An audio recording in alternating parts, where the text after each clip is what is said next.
I also want to assure you that America is focused on the future. We look forward to the day when democracy is restored in Venezuela. And even now, the United States is already working hard to prepare plans with our international partners to help the Venezuelan people recover. And I promise you, once Nicolas Maduro is gone, the United States and freedom-loving countries around the world will be there to help the Venezuelan people rebuild their nation. Vice President Mike Pence came to the Vecchio Institute at Rice University to give a policy speech on Venezuela. He has been sort of the point person in the administration for that issue. And you know, the Venezuela issue right now is in a very tense situation because the U.S. has recognized a president that is different from the incumbent president, and that, you know, is generating a very tense situation within the country. And the community of Venezuelans in Houston is the second largest community of Venezuelans in the U.S., about 50,000, maybe even more.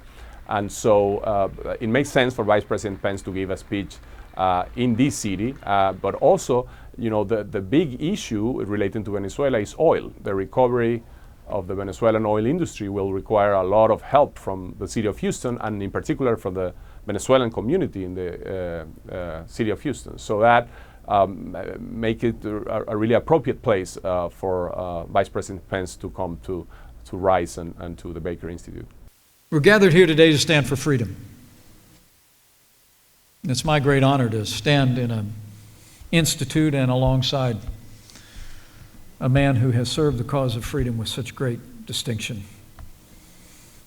And this great institute will continue that tradition for generations to come. Like Secretary James A. Baker and the presidents he's served, the president that I serve, and I believe that liberty is the birthright of all humanity. I am an American citizen, but I was born in Venezuela.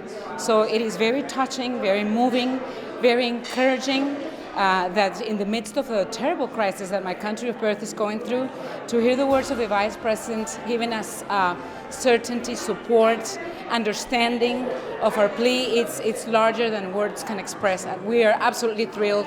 And I can say that that's the sentiment of all my fellow Venezuelan friends that are present here. We're honored. We're very privileged to be here today. To all the sons and daughters of Venezuela who are with us today, on behalf of all my fellow Americans, I say we're with you. And we will continue to stand with you until freedom is restored.